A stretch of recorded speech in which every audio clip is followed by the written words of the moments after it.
At this point in the course, we've looked at our earliest ancestors, hominids such as Homo habilis, Homo erectus, and Homo sapiens.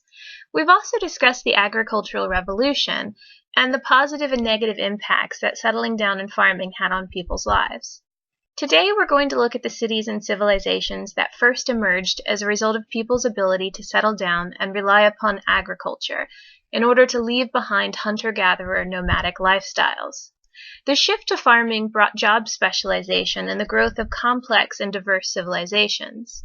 In class, we will discuss what kinds of similarities you see in all of these first-wave civilizations, but what this PowerPoint will ultimately focus on is what makes each one distinct from the rest. We will start with the three earliest civilizations that emerged around 3500 before the Common Era.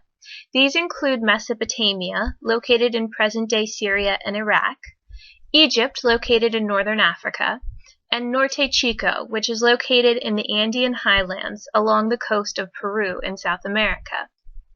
Finally, we will cover the following three civilizations: the Indus River Valley, which emerged around 2000 BCE in present-day Pakistan, China, which emerged around 2200 BCE in Eastern Asia, and finally, the Olmec civilization, which began around 1200 BCE in southern Mexico or the Basin of Mexico. In order to truly understand these first-wave civilizations, we must first define what actually makes a civilization. If humans at this point in history had spread throughout most of the world, then why are there only 6 locations that we refer to as first-wave civilizations? The answer can be found in the fact that there are 8 features of civilization, and these are the only 6 places that developed each of these different features. The first is the growth and emergence of cities. As farmers began to settle down into the river valleys that were fertile, they began to grow surplus, extra food, and this extra food began to increase the population of the settlements. Over time, the settlements grew into cities, like Sumer or Babylon in Mesopotamia. We also find the development of organized central governments. As cities developed and expanded, the food supply and the irrigation systems needed to be maintained. And there were a variety of governments, such as councils or religious leaders, or kings, and even queens, who began to oversee the business and existence of the cities. You find in each of these civilizations complex religions. Religious leaders would conduct elaborate ceremonies to appease the gods in their polytheistic beliefs, and to ensure a bountiful harvest. Floods and droughts were blamed on God's anger, and rituals were often conducted in these temples, including rituals of human sacrifice. You find job specialization. As civilizations become more complex, artisans and craftsmen are needed to maintain specific items and tasks. No longer do you find individuals only farming. Now some concentrate on teaching, others on scribing, others on stone cutting, and so forth. This leads to the emergence of social class. As jobs become more specialized, so does the status and the needs of certain individuals. The need for a knowledgeable and educated religious leader was more respected than of an unskilled worker, and herders were needed and respected for the food, while masons were needed for building. At the bottom rung in each of these first-wave civilizations were the slaves, and at the top were the warriors, the kings, and the priests. In addition, in each of these first-wave civilizations, you find writing systems. Records were needed to keep accounts on trade goods and food storage, and writing was needed because the information became too great. In addition, one needed to express more complex ideas such as belief and social order, and pictures and words simply could not suffice. Lastly, you find the development of public works and art and architecture in each of these civilizations. As far as the government's role in this, they would order public works that were often costly, but they were actually to the benefit of the community. And these things would, for example, they might raise a wall to protect people from an attack, or build a canal to aid in irrigation or travel, and these things would ensure the survival of people living in the civilization. The art and architecture that was developed often expressed the beliefs and the values of a civilization. Different styles were developed and copied in different societies, and art was used to impress visitors and people and to express the beauty and the power of a government or of a community. Ancient Mesopotamia emerged in the Tigris and Euphrates River Valley. These rivers rose annually and often unpredictably broke through Mesopotamian dikes and dams and submerged their crops, which would lead to periods of famine. The open environment of Mesopotamia had no serious obstacles to travel, and it left the area vulnerable to invasion. This was evidenced by the fact that there were numerous outside rulers who conquered Mesopotamian cities over the years.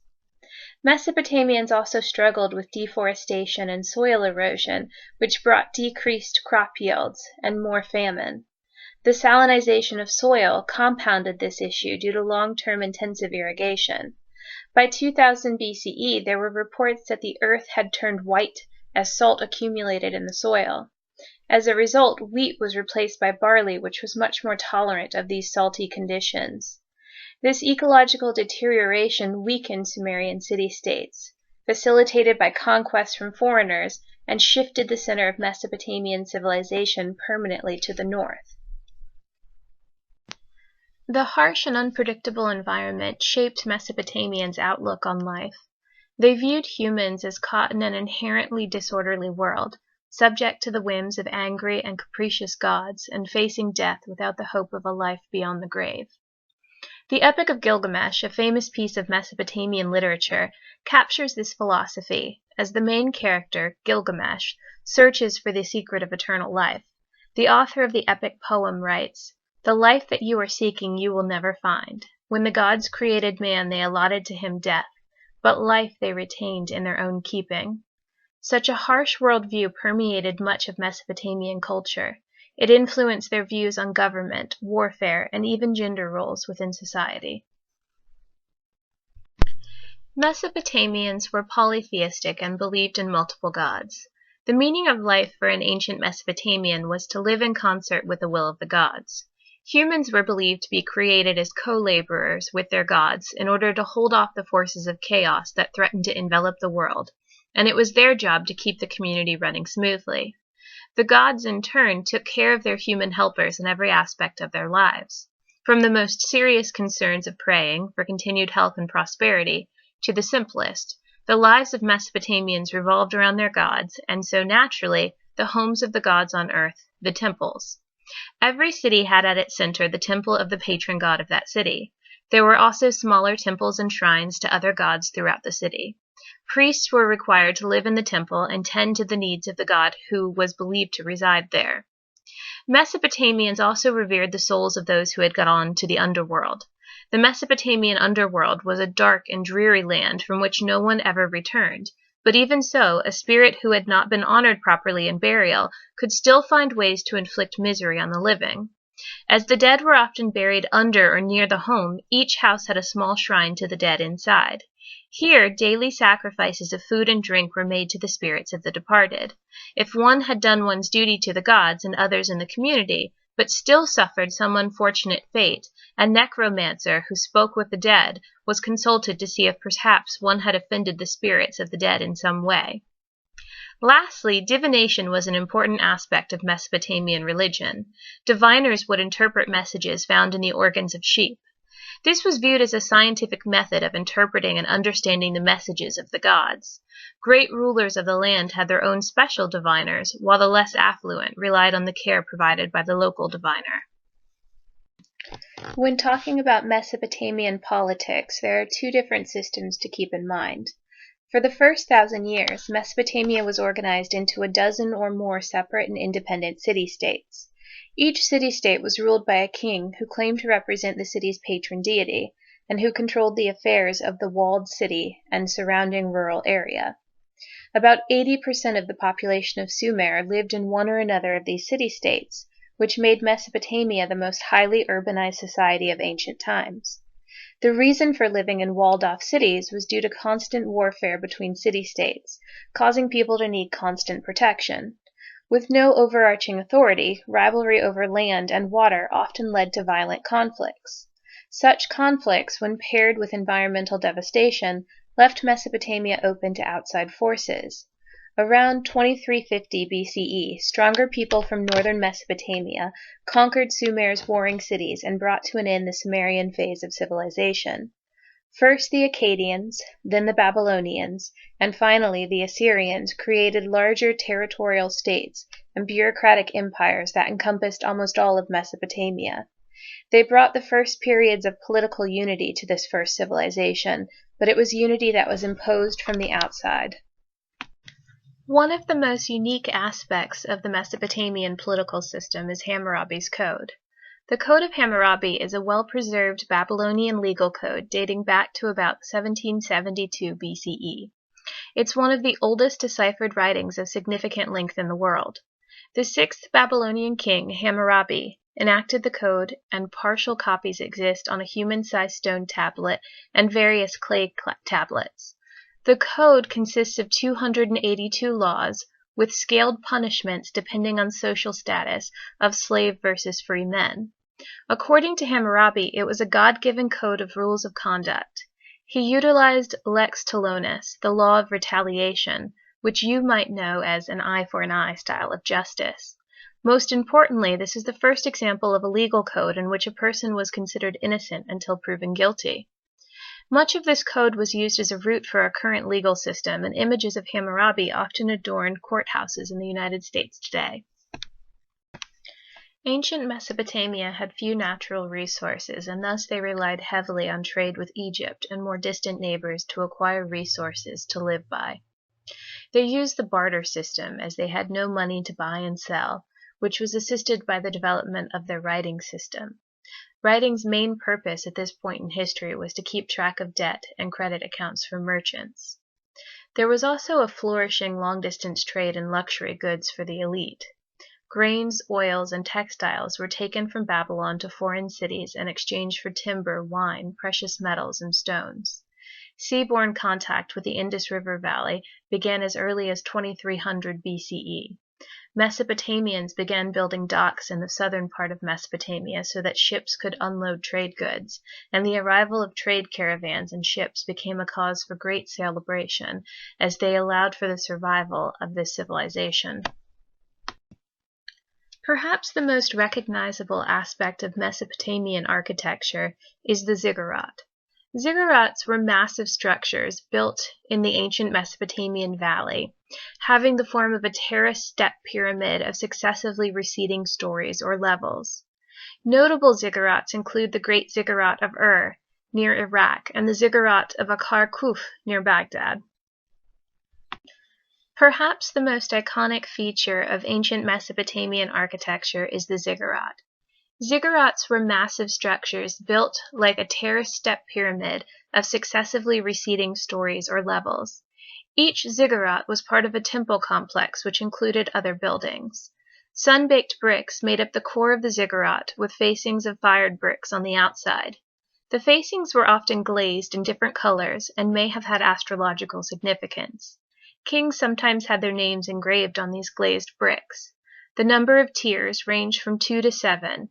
It is assumed that they had shrines at the top. Access to the shrine would have been by a series of ramps on one side of the ziggurat, or by a spiral ramp from base to summit. The Mesopotamian ziggurats were not places for public worship or ceremonies.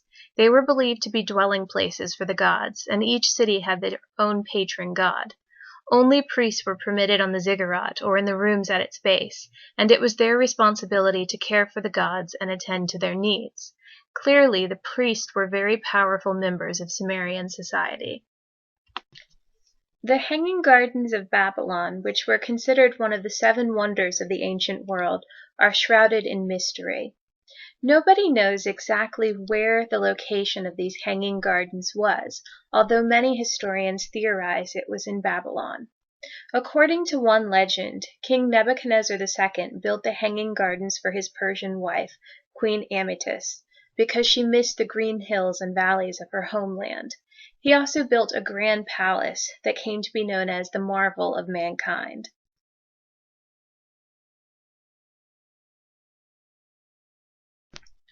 Ancient Uruk is a perfect example of the urban revolution that accompanied the emergence of first-wave civilizations like Mesopotamia. It was surrounded by a wall that was more than 20 feet tall and a population of around 50,000 people in the third millennium. The city center, visible for miles around, was a ziggurat, topped with a temple. Inside the city, a visitor would have found more temples as well, serving as centers of ritual performance and as places for the redistribution of stored food. Numerous craftspeople labored as masons, copper workers, weavers, and in many other specialties, while bureaucrats helped administer the city. It was surely a vibrant, noisy, smelly, sometimes bewildering and dangerous, but also exciting place. Here is how the Epic of Gilgamesh, Mesopotamia's ancient epic poem, describes the city. Come then, Enkidu, to rampart Uruk, where fellows are resplendent in holiday clothing, where every day is set for celebration, where harps and drums are played, and the harlots too, they are fairest of form, rich in beauty, full of delights. Even the great gods are kept from sleeping at night. The fall of ancient Mesopotamia can really be attributed to three different aspects. The first being overcrowding, which led to pollution and a strain on natural resources. The second being the fact that warlike tribes were constantly trying for geographic influence in the Middle East, and were attacking these divided city-states in order to gain power in the region. And lastly, poor irrigation techniques allowed water to sit on fields and evaporate, and it left behind mineral salts. When the mineral salts concentrated in the upper levels of soil, they became poisonous for the plants. With the soil sapped of nutrients, it became far more difficult to sustain such a sizable population. Ultimately, the Assyrians, the Babylonians, and then the Akkadians took over and forced a unified system of rule on the fragmented Mesopotamian city-states. This civilization will be followed up in the second wave, or the classical era, by the Empire of Persia.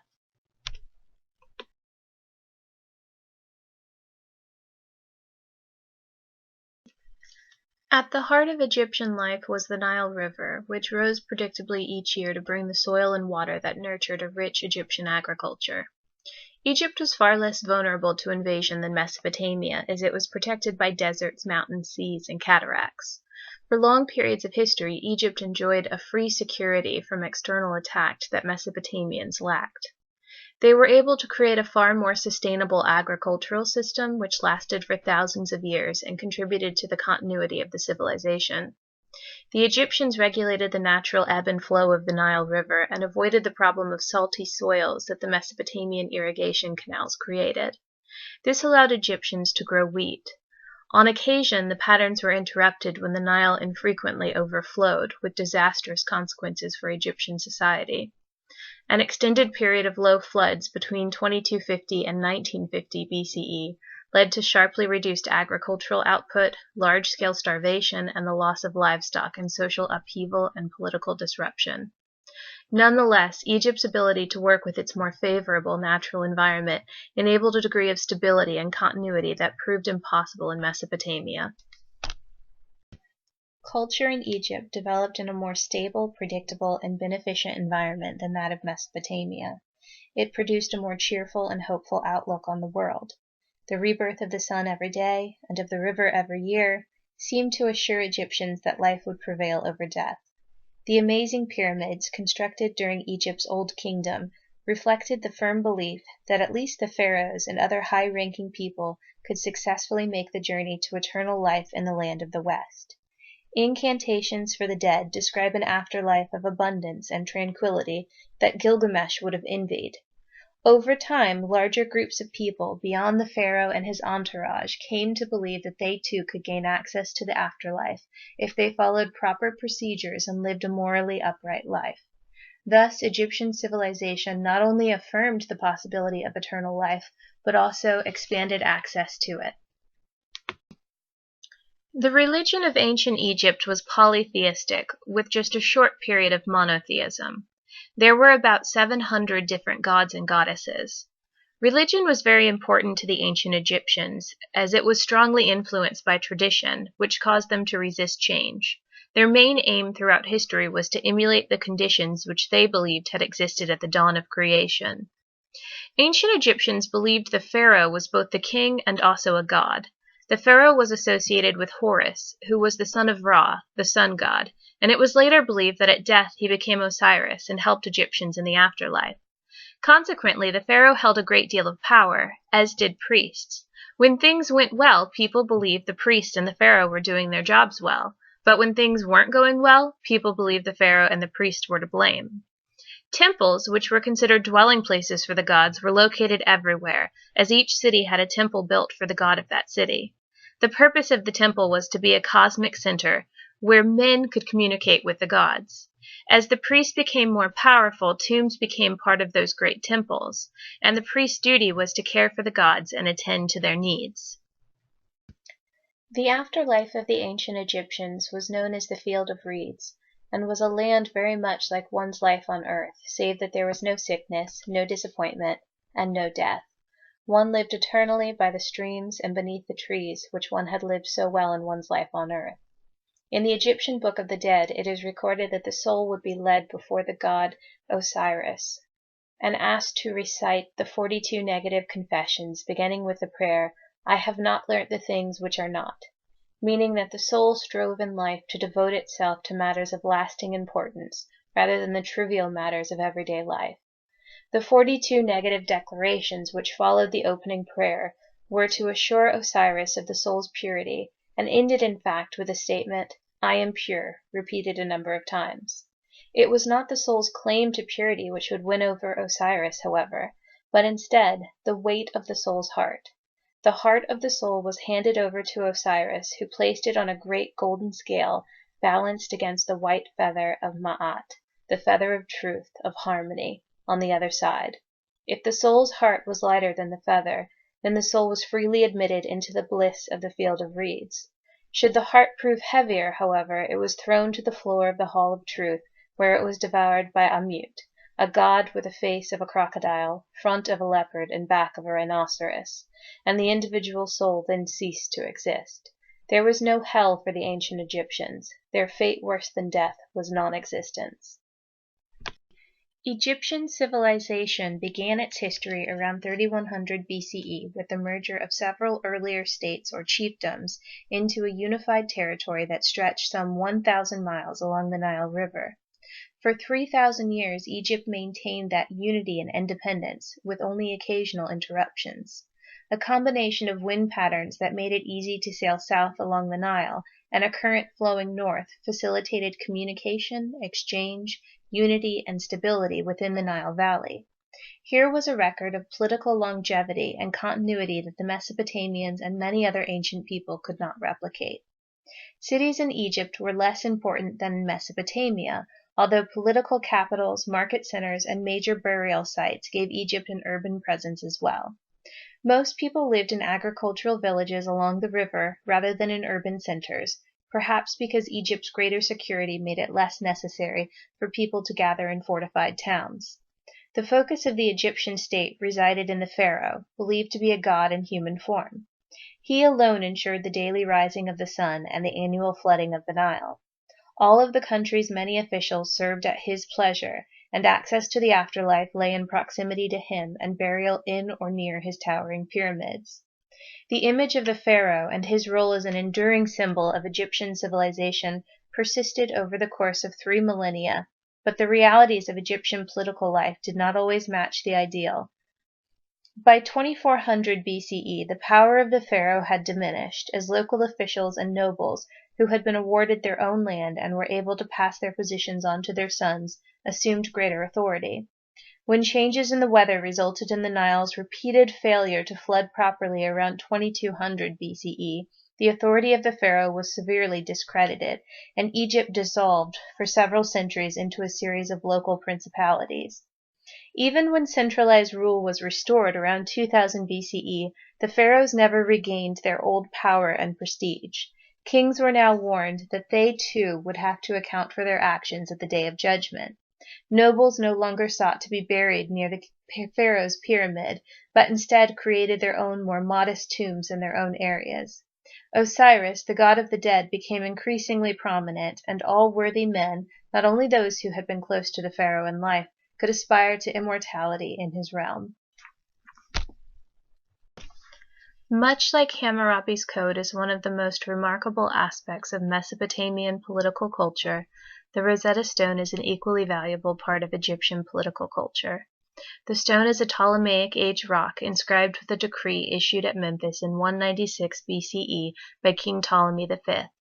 The decree appears in three scripts. The upper text is in ancient Egyptian hieroglyphs, the middle portion is in Egyptian Demotic script, and the lowest in ancient Greek. It provided the key to modern understandings of Egyptian hieroglyphs, as scholars were able to compare the Greek text to that of the hieroglyphs in Demotic text. Although it is believed to have been displayed within a temple, it was probably moved during the early Middle Ages and was rediscovered near the town of Rosetta in 1799 by a soldier of the Napoleonic expedition to Egypt. It was the first ancient Egyptian bilingual text of modern times and aroused widespread public interest. The stone came under British possession in 1801 when the British defeated the French in Egypt, and it was brought to the British Museum, where it has been on display since 1802. It is today still the most visited object in the museum. Finally, 25 years after its rediscovery, the Rosetta Stone was translated successfully. It still represents nationalistic rivalries between the French and the British, as well as Egyptians who are now calling for the return of the stone to its rightful home. As in ancient societies, agriculture was the main economic activity of Egyptians, and harvests were richer here than in most other places. Main crops included wheat, barley, lettuce, beans, onions, figs, dates, grapes, melons, cucumbers, and flax. Just like in ancient Mesopotamia, Egyptians relied upon the barter system, and workers were often paid in wheat, barley, pottery, clothing, and even beer. Egypt sat at a crucial juncture of ancient trade routes, as they could trade with both Middle Eastern and European cities, as well as Asian civilizations by extension. They could also trade for ivory, copper, cattle, leopard skins, and spices with African civilizations such as Nubia, which was located further south. Overall, the main Egyptian exports were gold and minerals, wheat and barley, and papyrus sheets. One of the most enduring aspects of ancient Egyptian architecture are the 138 ancient pyramid-shaped masonry structures, many of which may still be visited today. They functioned as tombs, and pharaohs began building them as soon as they took the throne. These tombs were meant to show worship for the sun god Ra, who was the father of all pharaohs. In the next few slides, you will see the pyramid complex at Giza and the Great Sphinx, as well as the Notre Dame Cathedral. Between 20,000 and 30,000 laborers were required to build the Great Pyramid at Giza, and it took less than 23 years, while it took nearly 200 years to finish the cathedral. But how was such a feat accomplished? If you believe the History Channel, the involvement of aliens seems likely, but most historians agree that teams of oxen dragged the stones from quarries on a prepared slipway lubricated with oil. At the construction site, they built ramps of mud brick and coated them with chips of plaster to harden the surface. They raised the ramp course by course as teams dragged the blocks up in order to build the pyramids.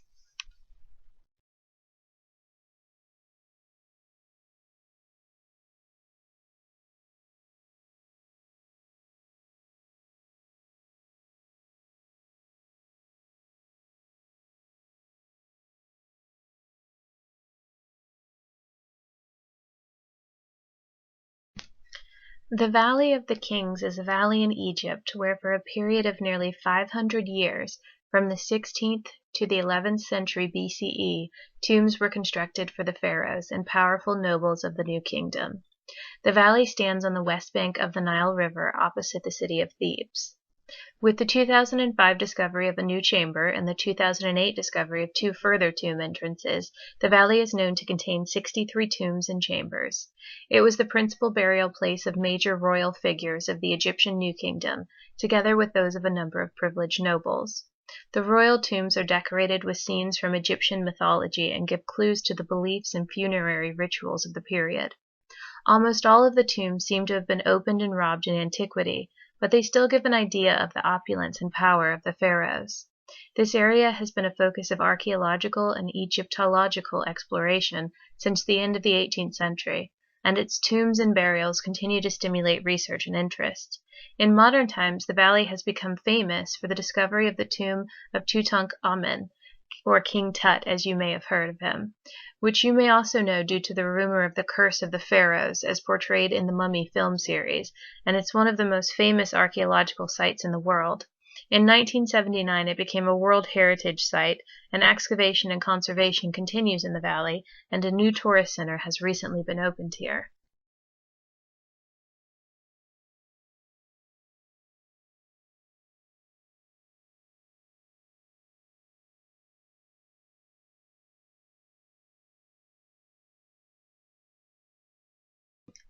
Ancient Egyptians believed mummification helped someone reach the afterlife, as they thought that in order to have an afterlife, the dead person would have to repossess his or her body. Egyptians believed that the only way to do this was if the body was recognizable. Mummification was mainly done to wealthy people, as poorer people could not afford the process. They believed that there were 6 parts of the human being: the physical body, the shadow, the name, the ka or the spirit, the ba or the personality, and ankh or immortality. Egyptians thought mummification would unite the ankh with the rest of one's body and ensure rebirth in the afterlife. The mummification process began with the chief embalmer, a priest who wore a mask of Amut, the jackal-headed god of the dead. They would first pull the brain out of the nose using a hook, then make a cut on the left side of the body near the stomach, and remove all internal organs. They then let these internal organs dry, place the lungs, intestines, stomach, and liver inside of jars, and place the heart back inside the body. They rinsed the inside of the body with wine and spices, and covered the corpse with natron, a salt mixture, for 70 days. After 40 days, they stuffed the body with linen or sand to give it a more human shape, and after 70 days they wrapped the body from head to toe in bandages. It was then placed in a sarcophagus, a type of box similar to a coffin. If the person had been a pharaoh, he would be placed inside of his special burial chamber with many treasures and anything that he might need in the afterlife.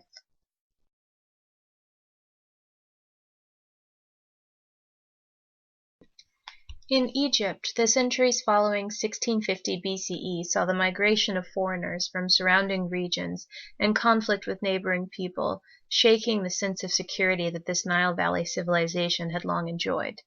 It also stimulated the normally complacent Egyptians to adopt a number of technologies pioneered earlier in Asia, including the horse-drawn chariot, new kinds of armor, bows, daggers, and swords, improved methods of spinning and weaving, new musical instruments, and olive and pomegranate trees.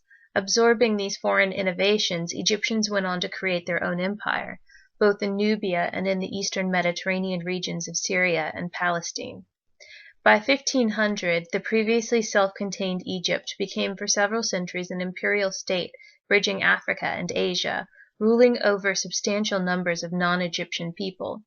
It also became part of an international political system that included the Babylonian and later Assyrian empires of Mesopotamia, as well as many other people of the region. Egyptian and Babylonian rulers engaged in regular diplomatic correspondence, referring to one another as brother, exchanging gifts, and marrying their daughters into one another's families. Egypt only became weakened due to internal struggles for political power, as lower and senior officials wanted to wrestle power from the pharaohs. The weakened pharaohs gave up much of their power to priests in the major city of Thebes, and eventually outsiders took advantage of this internal fracturing, and Egypt was invaded by Asiatic, Libyan, and Nubian tribes. The next civilization we will discuss is Norte, Chico. It is the oldest known civilization in the Americas, and historians often refer to it as the Peruvian cradle of civilization. Norte Chico has only recently begun to be investigated by scholars, and because we know far less about the remaining 4 civilizations than we do about ancient Mesopotamia and Egypt, I'm not able to go into as much detail about the daily life of citizens of these first-wave civilizations. We do know that Norte Chico was located along the central coast of Peru, in an area that included both desert land, with very little rainfall, and dozens of rivers that punctuated the landscape, bringing the snow melt of the adjacent Andes Mountains to the Pacific Ocean. It was mostly self-contained, with little warfare, and all along a 30-mile stretch of the coast and in the nearby interior, a series of some 25 urban centers emerged, with the largest being Corral in the Supe River Valley. Little is known of the religion of the people of Norte Chico, but their state ideology was polytheistic and based on multiple deities, as well as belief in the supernatural. An image of the staff god, a leering figure with a hood and fangs, depicted below, has been found in both Norte Chico as well as in much later Andean cultures. In many ways, this represents the cultural continuity found between this first-wave civilization and later civilizations such as the Chavan and Moche in the second wave, and the Inca in the third wave, in all of which archaeologists have unearthed the same figure of this staff god. Historians don't know the exact type of government that ruled Norte Chico, as there is no written record to give us the finer details. Sophisticated government is assumed to have been required to manage the society, but historians are unsure of the exact organization. Most likely, the chiefdoms of Norte Chico were theocratic. Theocracy is a form of government in which a deity is officially recognized as the civil ruler, and official policy is governed by officials who are regarded as divinely guided. Historians have found large stone warehouses, which likely prove that authorities were able to control vital foodstuffs and resources. In addition, monumental architecture constructed in phases hints at the fact that there must have been social stratification in the society, as there would have been an elite class wielding considerable power that oversaw the building of the structures, such as platform mounds, the largest of which measuring 60 feet tall and 500 feet long, as well as large public ceremonial structures, stone buildings with residential apartments, and other signs of urban life. There would also have been a lower class of workers who would have been responsible for the actual construction of such massive feats. Norte Chico was a complex society with 25 urban centers, but their economy was less specialized than that of Egypt or Mesopotamia. This is one of the few first-wave civilizations that was not an agricultural society. Instead, the economy was based to an unusual degree on an extremely rich fishing industry in anchovies and sardines along the coast. These items were then exchanged for cotton, which was essential for fishing nets, and the people of Norte Chico developed advanced textile technologies as a result. They were also traded for squash, beans, and guava, which were grown by inland people in the river valleys, using agricultural irrigation techniques. Major inland urban centers were a center of broad regional trade networks, and they imported exotic goods such as dyes from the Andean highlands and hallucinogenic snuff from the Amazon that was later used in religious rituals and ceremonies. The only import from the outside world evident in Norte Chico or in the Andean civilization more generally was maize, which was derived ultimately from Mesoamerica, indicating that there was some degree of trade with the outside world. Unlike most of the first-wave civilizations, the people of Norte Chico did not develop pottery or writing, and had few sculptures, carvings, or drawings that have so far been uncovered. Archaeologists have, however, found a 5,000-year-old quipu, which is a proto-writing system, a series of knotted cords that were later used extensively by the Inca for accounting purposes. Scholars suggest that this may be an alternative form of writing or symbolic communications, and although not as advanced as other first-wave civilizations, it certainly could have been used for bureaucratic purposes. In addition, we also know that the people in Norte Chico played instrumental music, as archaeologists have discovered 32 different types of flutes crafted from pelican bone.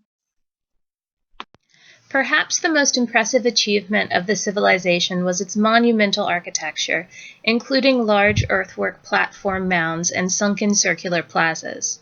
Archaeologists have been aware of ancient sites in the area since at least the 1940s, but it was not until the late 1990s that Peruvian archaeologists, led by Ruth Solis, provided the first extensive documentation of the civilization with work at Corral. A 2001 paper describing fieldwork and radiocarbon dating across a wider area revealed Norte Chico's full significance and led to widespread interest.